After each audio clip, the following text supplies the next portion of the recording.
we are completely updated on YouTube. So if you are not subscribed and or are not getting notifications for YouTube or any additions to the PC YouTube channel, please consider doing so. And let's hear some good news from the weekend. Who wants to start? I want to start because one, I've been going through all of my contacts, and last month I kind of had an emotional breakdown because it was like such a contradiction from my life. I had like shut all my social media down, deleted all my contacts, and changed my number right before I got licensed for real estate. And then it's like licensed for real estate, and that's like my money. So I've been going through my phone and I updated my phone, and God is good. When I updated it, I got all of my text message threads back. So I had like all these numbers, but no contacts. So I had to go through them, and I talked to, oh my God, I talked to so many people. I don't even know how many, it was in the hundreds. I talked to so many people that's like so happy, they're ready to purchase. Some already just sold and was looking for me. That was a little sad. But I have so many people that's excited to work with me. So that was joyful. That's awesome. So just as a reminder to everybody, don't forget that the vast majority of the time that somebody works with a real estate agent, they don't have that great of an experience. Okay, so if somebody says, "Oh, I just bought," "Oh, I just sold," "Sorry, I wish you would have," "I would have known you were an agent," or something like that, 6 weeks ago. The very next question you should be asking is, "How was your experience?" Okay. Right? Right. Meaning, don't say, "Did you have a good experience?" Because that doesn't give you enough information, right? So how was your experience? How was your experience? What that will do is it will help you understand what's the likelihood that I could help this person the next time they have a buy or sell need, and is this person likely to make referrals, and if so, who are they going to give them to? Are they going to give them to the agent that they just got done working with, or are they open to a better relationship? Or is there an opening for you to continue to deliver value that this particular person was lacking with their previous relationship? Does that make sense? Yes. Great job. Make sure you're tracking everything. I know you are. I know. So, and then that's another thing. I'm trying to organize the contacts in my phone because then I'm going to just download them into Command. Yes. Yeah. So it's kind of like that idea. You've heard the phrase "garbage in, garbage out," right? Right. So Right. if you put a messy database into Command, you will have a messy database within Command. So which is easier, cleaning it up on your phone or cleaning it up on Command? I would even argue that it might be better just to put the mess into Command and figure it out from Command. But whatever makes the most sense to you is appropriate. Whatever works. Right. Thank you. Hey, Awesome. Bill, can I ask Venus a question? Yeah. Venus, this is Donna. So these were the contacts in your phone? Well, when I changed my number last year, I deleted all of my contacts out of my phone. So when I did some type of reset on my iPhone, and it replenished all of my text messages that I had before I reset I reset my phone last year. I deleted everything and cleared it out like a new phone. So when I did the update or the reset, again, it replenished all of those text messages that I deleted. So it wasn't any contacts, but it was just numbers, like a million numbers. So were these like personal contacts or business contacts? What kinds of contacts were they? And what kind of message did you use when you reached out to them? Did you text them or you call them? They were mainly business contacts because I have two other businesses that I was actively working last year. So they were mainly business contacts.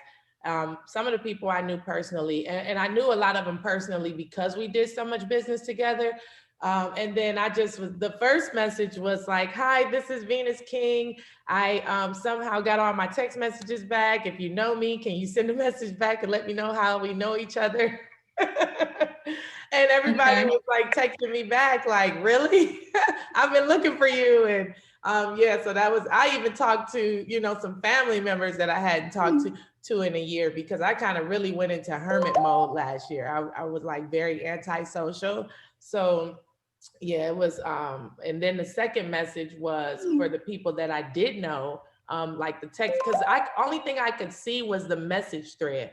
And also shout out to Shalina, because she helped me. We met up this weekend because it was so many people, so many contacts. I needed some help with organizing them, and she assisted me with that. And so then I send a message like, hi, I lost my contacts. I'm seeing this message thread. Do you know me? Or if you do know me, can you contact me? So 99.9% of the people contacted me back. That's pretty amazing. The only suggestion I would add to that is, how do I want to say this? Remember, you're always on stage, okay? Meaning if you just send a blanket message to somebody and say, hey, I have no idea who this is, get back to me. It has the potential to be, every once in a while you might get somebody that's like, oh my gosh, Venus, I couldn't reach you. I'm so glad you reached out. What I would recommend first, though, is do a little searching around, Google their cell phone number, Google something, that look back and see if there's any clues in that conversation that could prevent you from having to say, I don't know who you are. Because I don't know who you are. Well, I said, I don't know this number. Yeah. I guess what I'm trying to say is that is an indication, if I can be blunt with you, of a bit of a lack of organization.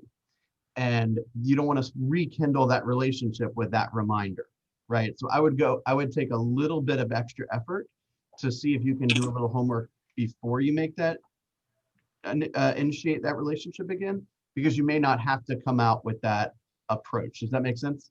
Yes, and also I kind of blame Keller Williams too, because I said Let's keep it positive. In my message, I was like, Keller Williams is having me to connect with my sphere of influence, in a sense, and that wasn't the verbatim, but I said I have to go through my contacts, and I reset my phone, and I got these text messages and a list of numbers, but no names. So if you could text me back your name and possibly how we met or how you know me. But thank God no one took it in offense. Everybody was kind of really happy to hear from me.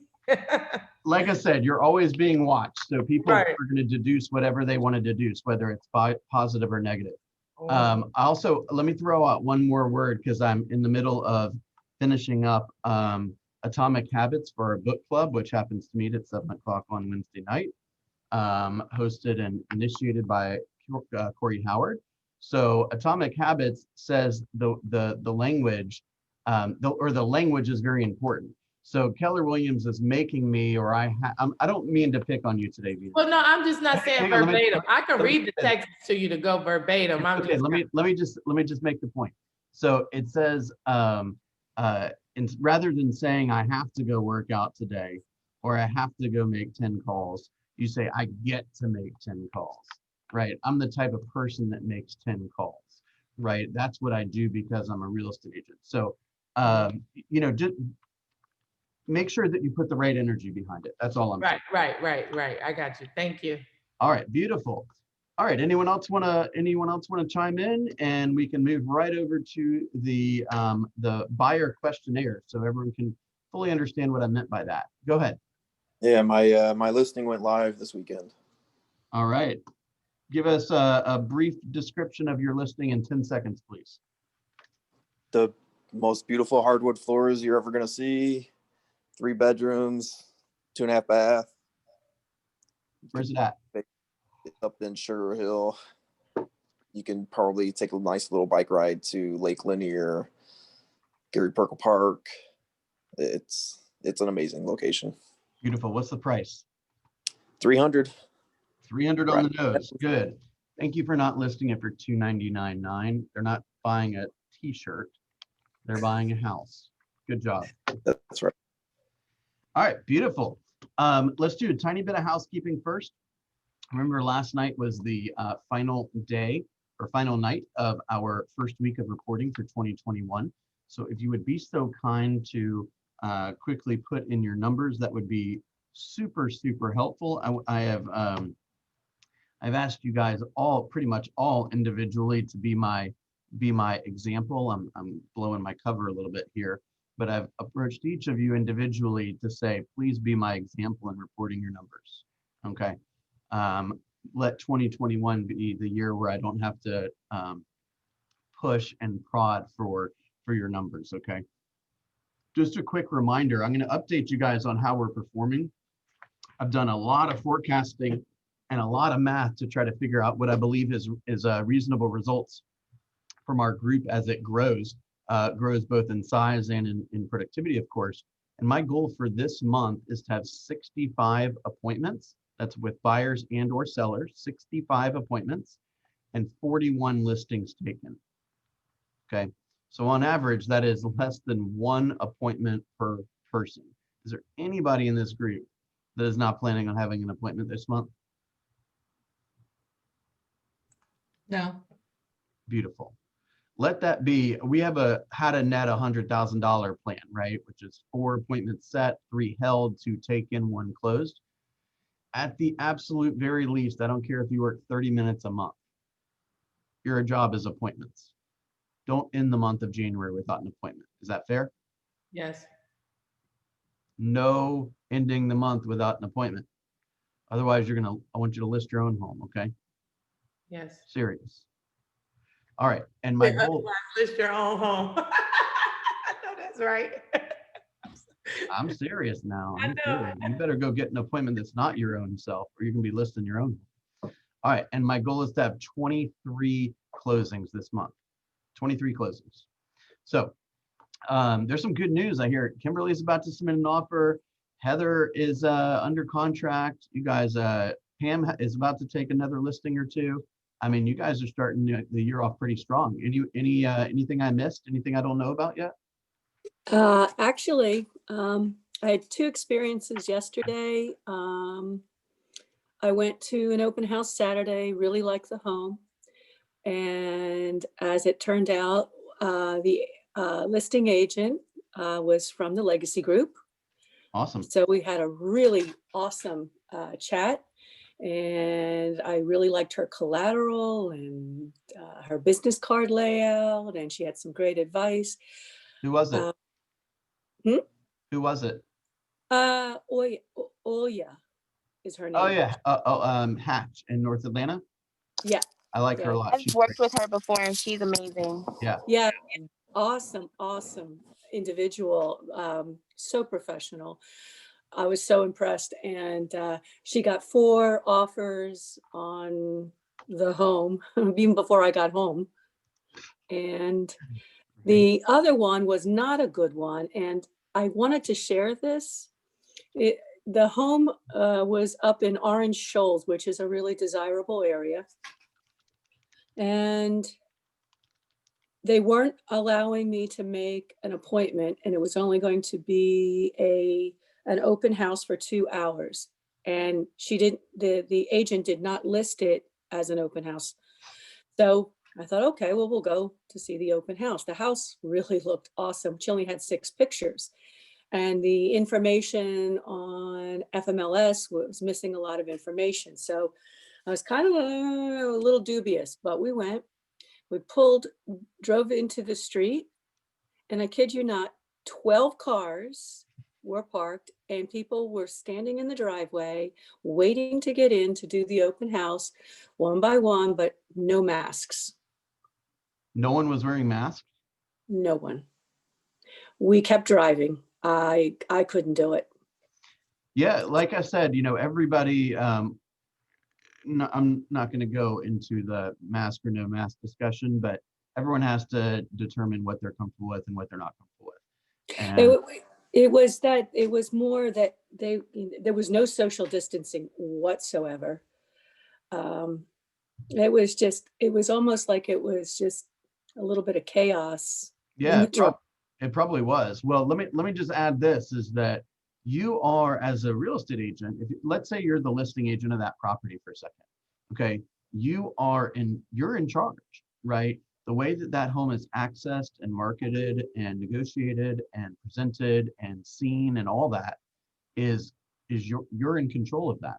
So everything is a potential risk. I mean, what happens if somebody gets COVID because of the way that they were letting people into the home, right? Is that an appropriate way to protect your seller? I don't know. I mean, I'm not trying to get controversial here, but you know, that doesn't appear to be the most responsible way to have handled it, right? Because it made people feel uncomfortable. Our job is to make people feel comfortable. Okay, is that it's really that simple. Um, you know, I showed a piece of property maybe like 8 or 9 months ago or something to a buddy nearby my house, and it was something similar. It was like 10 cars backed up, and I just took a picture of that line in case I needed to use it later to show a buyer to be like, here's what the market's like today. How do you feel about that? Right? Okay, this is the last home I showed. Okay, there's 12 freaking cars in line to see it, right? So don't be thinking you're going to get any kind of deal here, right? We'll be lucky to get the home you want. Does that make sense? Yeah, no deal and all above asking price. Yeah, I'm sure. That doesn't surprise me one bit. Doesn't surprise me one bit. Also, awesome. So let's jump right into the buyer system, okay? I'm going to go through some scripts today. This script is now in the chat and it's been in Google Drive for a while. But this is a document that I titled Buyer Script and Intake Sheet, okay? This is straight from Bold, all right? Straight from Bold. What we're trying to do here, and as we focus on taking listings, I know Travis has a new listing, Brian has a new listing, you know, I think Heather's about to take a listing. So a lot of this stuff is, you got to remember that every time somebody calls, it's not necessarily about answering all the person's questions and then moving on.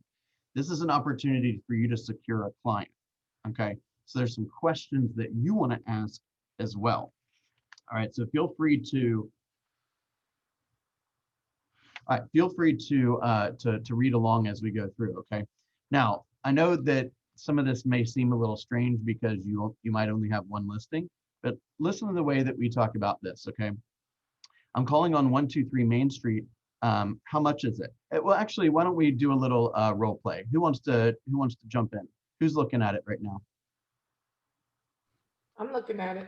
All right, Venus, you're the caller, okay? You read I'm calling on 111 Main Street, okay? Okay, ring, ring, ring. Hello? Hi, I'm Venus. I'm calling on 111 Main Street. How much is it? Oh, that's a great property. Everyone's calling in on that one. So, you're looking to buy a home? Yes. Fantastic. So while I look that information up, tell me what price range you feel comfortable with. Oh, am I supposed to say that Yeah, part? keep going. Oh, I'm sorry. Oh, so you answered that question. Oh, okay. Oh, so yes, fantastic. Well, No. I'm sorry. You give me a price range. What's the price range that you feel comfortable with? Between 350 and 450. Between 350 and 450. Okay, perfect. So, so that property is listed at 375. So that could be a perfect match for you. Okay. So I'd love to tell you about it. What part of town are you most interested in? I'm most interested in the Brazelton area. Brazelton. Okay, perfect. So this property is in Brazelton, you know, and then we can kind of go on from there. Okay. But what we don't want to happen is she says, how much is it? And I say 300, and she knows, let's say that she can't afford 300 and just hangs up. Oh, well, 300's out of my price range. So thank you. Right. And I'm like, no. Can I have a buyer seminar? Right. And before you know it, they're gone. Okay. So we want to initiate that conversation, or we want to provoke that conversation so that we know a little bit more about what they're looking for. Right. And we can use transitions, for example, in section 2. So tell me, what attracted you to this home? Okay. I really love the yard. I love the Mediterranean look. Perfect. And are you looking to buy just one home? I'm looking to start with one, but I might want one in the future. Awesome. And I mean, these aren't necessarily in order, but you could say something like, hey, are you a neighbor? Do you live nearby? right? And then you're just getting them talking. You're asking open-ended questions to keep the conversation going so that you can learn more about this person and how assertive you need to be and how quickly you want to push towards an appointment. Make sense? Yes. Okay, we also want to gain control, right? May I have your name, please? To whom am I speaking? You know, do you live in the area? If not, where are you from? Where do you live now? How long have you lived there? Do you own your home or are you currently renting? Right? Will it be necessary to sell your home before you buy one? Right? You can ask some questions about, you know, equity and that kind of thing if they are in that situation. Right? How many are in your family? Right? How soon are you thinking about making a move? Right? How long will you have to see homes today? Right? So if they say, well, let's just look at this one. I'd say, great. Well, there's another, you know, a similar home in the neighborhood next door. Would you like me to show you that at the same time? Now, how will you know that? You know that because you are the marketer for a particular home, and you should know what else they could pick from, because you should have strategically priced that property at a price that if they go and look at that home, similar home in the neighborhood next door, they'll walk out of there and say, why would anyone buy this if I could buy that? Right? You're either going to sell your listing or you're going to help somebody sell somebody else. You're going to help somebody else sell their listing. Make sense? Right. So before you set a price on your property, I highly recommend that you go look at the competition as if you were a buyer of that property, right? And if you go walk into 6 or 7 of the pieces of competition and you don't feel strongly about how yours stands out, your listing stands out, they're probably not going to buy your listing, right?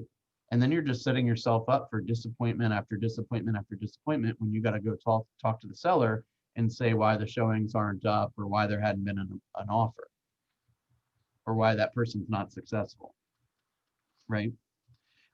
Section 3, gaining control, is really all about leading the conversation where you want it to go through a series of open-ended questions, right? You know, where are you employed? You know, tell me a little bit about your current home. If we find the right home for you today, are you in a position to proceed? Okay. Now, of course, we want to work with qualified buyers, right? So what do we consider qualified? Ready, willing, and able. So are you paying cash or you be obtaining financing? Now, again, the vast majority of people are obtaining financing. We know that, but that's not the point of the question. The point of the question is it's complementary, right? If I say, Venus, will you be using cash or obtaining financing? And you're like, wow, this guy thinks I might be able to buy this home with cash. He complimented me. I think I like this guy already. You see what I'm saying? It's not manipulative. It's a fair question. But if you're going to ask questions, you may as well ask questions that create rapport, right? And that are complementary. Well, it sounds like you can't afford this home. That's not going anywhere, right? Let's see if you can ask some questions that will make them smile and make them feel, you know, happy about being on the phone with you, right? How long have you been looking for a home? Have you seen anything you liked? Right? I love that question. Have you seen anything you liked? Because then they'll say, yeah, but my other realtor didn't get to it fast enough and we didn't get it or something like that. They might start complaining. Once they start complaining, listen up. They're telling you how to serve them. Okay? They're telling you what makes them happy and they're telling you what makes them sad. Does that make sense? Right. Listen carefully, really, really carefully, right? What prevented you from buying? Tell me about the home you're looking for, right? And then you can move into like a little subtle close. It could say something like, no, I assume you're calling me directly because you're not working with an agent. Is that correct? Right? I always like this line. I want your motivation to match. I want my motivation to match your motivation. Does that make sense? So I know how to best follow up with you. Tell me on a scale from 1 to 10, with 10 meaning you must purchase a home today, and 1 meaning you're just curious, how would you rate yourself? Right? And they say, oh, I'm a 9, and you got a 9 that's not represented, you better close for an appointment in 10 seconds. Does that make sense? Yes. If they're a 1, they probably don't want to meet with you. So say, hey, there's a lot of information, a lot of misinformation out there. I want to make sure you have somebody to speak to when you have a specific question. So when it comes to real estate, who do you trust? Right? We're just weaving in all of these lines that we've studied through the 3 Ask and this stuff. We've internalized them so we can pull them out at whatever time we need to. Does that make sense? Whenever somebody says something, like, for example, if the prospect is vague, ask at least 3 more questions to get full clarity. So for example, you ask them about the home that they're going to buy and they say, I want a big yard.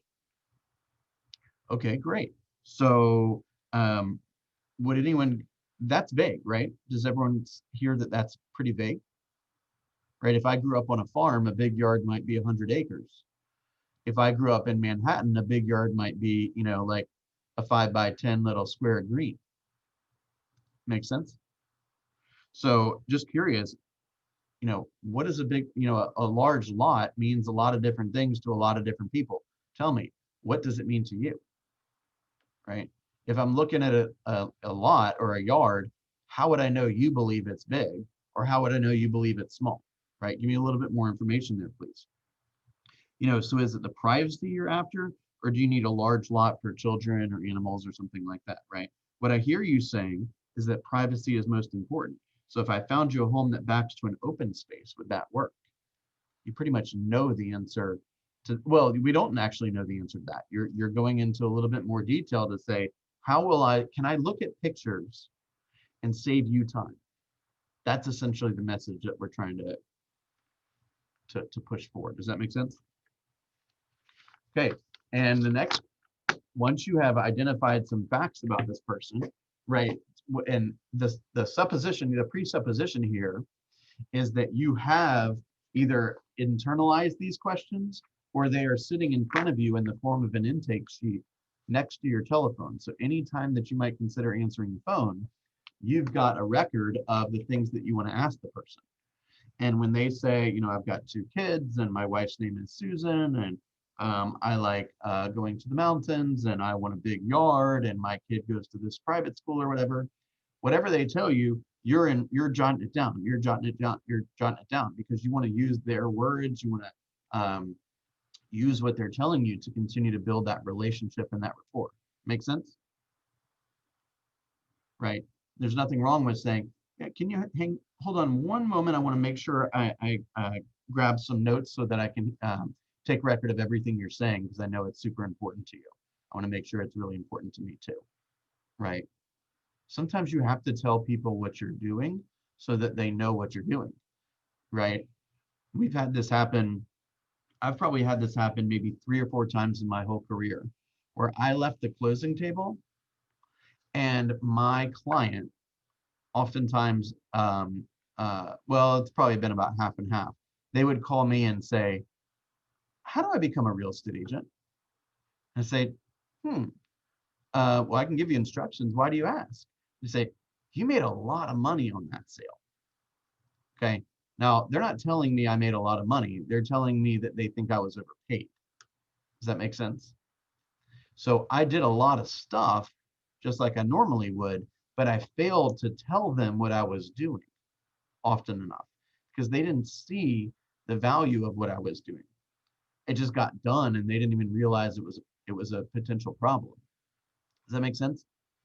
So you might have to remind yourself, like if you take a listing and 2 days later you come to the seller with 20 offers, and then because you got so many offers, they don't really fight you too hard on the inspection report, and the home appraises okay, and the next time you see the seller is at the closing table and you walk away with 10 grand, they're going to be like, gosh, this guy appears to be overpaid, right?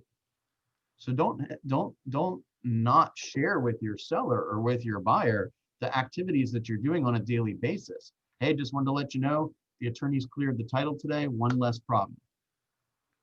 One less hurdle.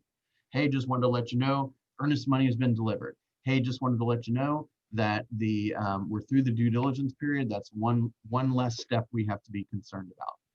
Hey, I wanted to let you know that the appraiser stopped by today. We should have a report in a couple of days, right? Let them know you're babying the file. Make sense? Yes. All right, beautiful. And what is the most important thing? Should be your just about your singular focus when you're on the phone with a prospect is booking an appointment, right? Booking an appointment. So when can I show you the home? That is not, can I show you the home?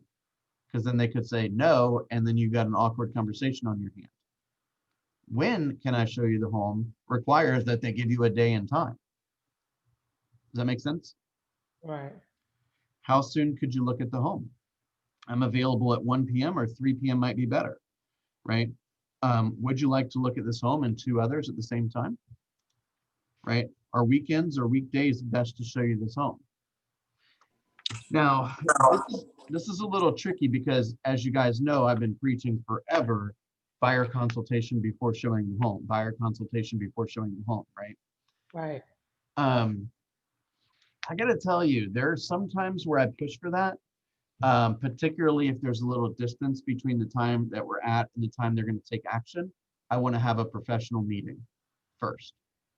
If they told me they're at 9 or at 10 and they told me that they don't have an agent, I'm just going to meet them. I don't care how I get a chance to meet them. I'm going to meet them. Okay. And if necessary, I'll take 10 or 15 minutes after our showing to give them a presentation where I tell them a little bit about the market. I show them some graphs. I help them understand what's reasonable, what's not reasonable, and I help them understand what the next steps are. Remember, one of the most important things that you can say to your buyers and sellers prior to getting off the phone with them is, now here's what's going to happen next. Here's what's going to happen next. Here's what's going to happen next. You might have to say it to yourself 1,000 times so you don't forget to say it, because people want to be guided through this process. Make sense? Yes. Okay. There's another version of this.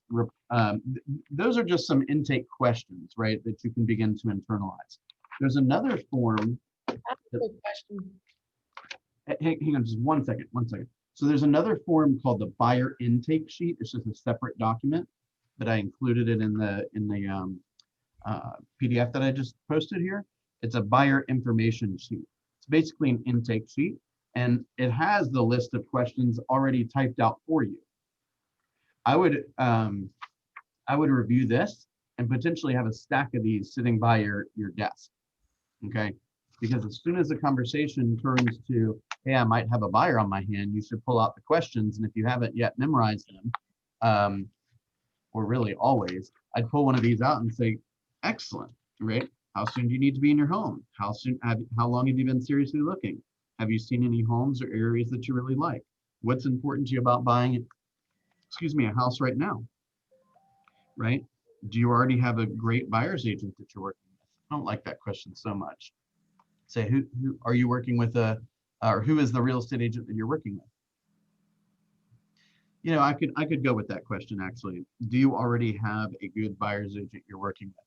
That implies that you should have a good agent, not just an agent. Do y'all see how important language is?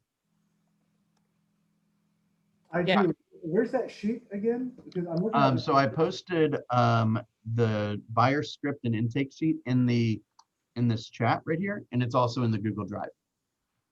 okay, because I wouldn't. Do you see it here in the chat? Let me go down to the chat. Venus, what was your question? There we go. I forgot. I'm sorry. Because I could use some of that. I have my. I have a buyer. Yeah. Travis, what now? I said because I can use some of this because I have a buyer. It's my first buyer. Got him on the phone. Was on the phone with him twice yesterday. He's and I haven't had him sign anything yet. We haven't gotten there, but he's 100% mine. He's 100% on board. He has his lease terminating soon. And so I'm hitting, boots on the ground today to try to find him something. I know exactly what he's looking for in what area, but I just don't have any paperwork yet to send him, the brokerage agreement, anything like that. Really. So that's a little different. That's called the exclusive buyer brokerage agreement. We got lots of videos on explaining that and helping you fill it out and all that kind of stuff. If you want to jump back onto YouTube, this is kind of the questioning that you would ask, almost like a pre-qualification for the buyer. Right. Right. Yeah, I just wanted to have that on hand because I was trying to think of these questions offhand yesterday when I was going through everything. Yeah, I Right. would have loved to have that sheet. Right. We used to play this game in bowls where we would have to go, like we would have like a ball or something, like a little tennis ball. And I would ask a buyer question. So do you, is our school district's important to you? And I'd throw the ball to Michael. And as soon as he got the ball, he had to come up with a question that you might ask a buyer. So you're looking to move into a home with a fenced yard. He threw the ball back to me. Oh, so, is it important to live in a community with a swim and tennis? I throw the ball back. And he says, are you looking to be on one level or multiple levels? He throws the ball back. Hey, is having a basement important to you?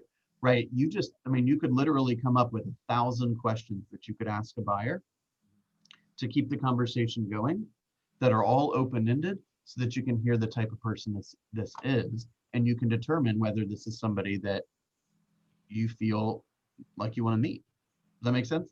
It does. It does. I'm 100% on board. So I'm actually going to go to some new neighborhoods that are close by that he's looking forward. I'm going to be talking to their people because I think they have the agents on site. That's one of those where you have to talk to them. So I'm going to be doing that this morning. And yeah, I'm boots on the ground this morning for them. Yep. So remember, when you're going to a new home construction neighborhood, the listing agent or the on-site agent represents the builder, right? And when the builder asks questions like, "What's your budget?" and these kind of things, like they're not trying to. Bill, that's the link to the PC results. Unknown caller. Jesus Christ. They're not trying to like manipulate anything. They're just trying to decide whether they need to show you the Jefferson or the Monroe. You know what I'm saying? Right. Right. But you need to make sure that they're going to be pretty assertive, right? Because if you don't buy something on their lot, then they don't get paid. You don't necessarily have to be that assertive, because if you're more concerned with building the relationship with them rather than selling them a particular home. Does that make sense? It does. And how motivated are they, or how much wiggle room, I should say, on price? Because they want obviously to sell something on their lot. So if we're a decent amount away on price, because I know exactly what he, wants to tap out at, max out at. So if we're off a little bit on price, how motivated are they to come down, or are they sending to another property that they own? I mean, Zero. Yeah. So here's the here's a good way to think about it. Okay. And then we'll end with this idea. First of all, it's an incredibly strong seller's market. Okay. So buyers need to understand that from the beginning, both on new construction and on resales. Okay. So if the first thing out of a buyer's mouth is, "I'm looking for a deal," you need to ask that buyer a lot of questions, right? A lot of questions. If you have just, almost half of properties are selling at or above list price. If we find the perfect place for you, and we ultimately determine that you're going to have to pay over list price to secure it, are you going to feel like you're getting a deal? Is this something you'd be comfortable moving forward with? And if they're like, "No, I'm buying a home for 85% of sticker price," I say, "Okay, well, not through me. Not with me." Hold on, one second. So let me answer.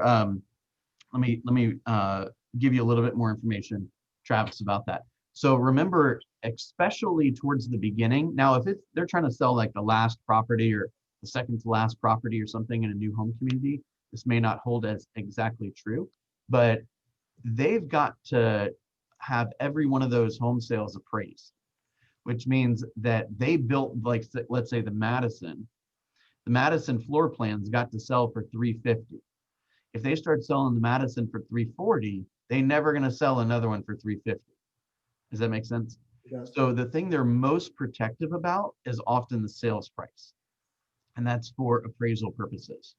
The things that are not quite as obvious are things like closing cost, whether there's a refrigerator, whether there's an extra year of a home warranty, whether they threw in a little bit of free upgrades or something like that behind the scenes.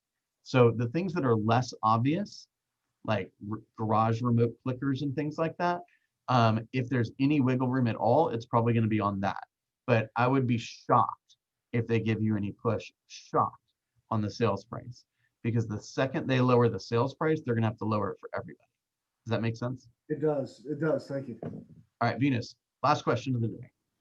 Okay, I have maybe two that kind of go together. One, what if you have investors that have money that they want to spend and they say they just want to purchase property to sell? You mean they want to buy and flip? Yes. Look, they're going to have to participate in the market. So depending on what they're looking for, there may be situations where there's enough money to make a profit, and there may be situations when they're not, right? So just because you're an investor and just because you have cash doesn't mean you're going to rip off a seller. You still Right. have to participate in the market, okay? Okay. And a lot of these buyers are very well qualified, so in 30 days, it's going to be as if they have cash anyway, Right. right? And I always get a little skittish when somebody says, oh, I'm an investor, I've got lots of cash. right. I don't give a damn what you are. You have to participate in this market, Mhm. okay? And I'd be really, I don't know, I probably shouldn't say this, but I've never been a huge fan of working with investors for that reason, is because they're like, oh, I want more equity. Give me $30,000 of equity, $40,000 of equity. I said, wait a second. I'm getting paid $2,500 on this, and you want me to find you $40,000? I don't think so. I'm going to buy this myself, Right. right? So just be wary of that type of stuff, right? There's not a lot of opportunity out there for you to, buy a home with $50,000 worth of, equity or something like that. So, hey, describe a perfect deal for me, please. I want to know exactly what you have in mind. You're going to buy for this, put this in, sell it for that, because I want to determine if that's if even that exists, right? And then what if you have buyers that are asking about short sale foreclosures and sheriff's deeds, things like that? Well, short sales and foreclosures together make up about half of 1% of the market. Mm. And sheriff's deeds, I mean, you can go become an expert in sheriff's deeds if you want. However, in this particular market, I think you're spinning your wheels. That's just my opinion. I would much prefer to see you go and find some ready, willing, and able sellers and build up your database through 1,000 phone calls you're going to get on a pretty listing, as opposed to chasing down a sheriff's deed. Right. When the market is less than half of 1%. Now, I'm not telling you if that's your dream, I'm not trying to kill your dream. I'm just telling you that I would rather service the 99.5% of the market than the half of the percent of the market. Okay. Does that make sense? Yes. Okay. Any Also, questions? I'll just say when people come out with well, I've got cash. You know what? It's all cash in the end to the Yeah, seller. exactly. That's what I'm saying, right? At closing, even if you're obtaining a loan, the seller is going to receive their money, right? It's as good as cash. The only difference between a finance loan or a finance deal and a cash deal is the headache of getting the loan and the possible struggles of getting the loan. So if the person's a slam dunk on the loan stuff, it's as good as cash just about, right? You'll get your cash eventually. I'm just like, I had a conversation with somebody yesterday about, oh, I'm looking for a deal. I could buy something on the Beltline. I could buy something in Macon. I could buy something here and there. I'm like, oh my gosh, I'm not chasing all over Georgia for a deal for you, right? Just buy something that's on the market. Does that make sense? Yes. Okay. Okay. The link that I posted here is to the PC results page. So I posted a PDF. Do you guys see that? That's where the buyer script and intake sheet is, but the link is to the reporting page. So please take a moment to catch up on any reporting. First week in January is over, and I still have the December tabs up. So if you need to catch up on that, please do so. This Wednesday, I'm going to be hosting a session in the office from 12:30 to 1:30 on the seller listing appointment. So we'll do some role play, we'll do a little workshop. I'll show you a little bit more about putting the presentation together. And I said that 10 people can hang out in person. I got 9 slots left. Okay. I missed that. Where do we sign up? I'm sorry. You're admitting, Ebony, you did not read the email. I read some of it. I was really productive this week. Well, what if I just wrote some of it? Come on now, read it all. You're right. I apologize. You're Took me right. an hour to write that thing. Just give me 2 minutes to read it, okay? Thank you, I'm Bill. signing Just up send him now. an email. Just send me an email. Okay. All right, you guys. I appreciate everything you're doing. I'm really excited. I've gotten a handful of GPS drafts and all that kind of stuff, and I'm excited to continue to give you guys ongoing feedback. I'm excited to see all the things that we can produce together in 2021. So thank you. Have a wonderful day, and let's go find some people to help. Thank Thanks, you. Bill.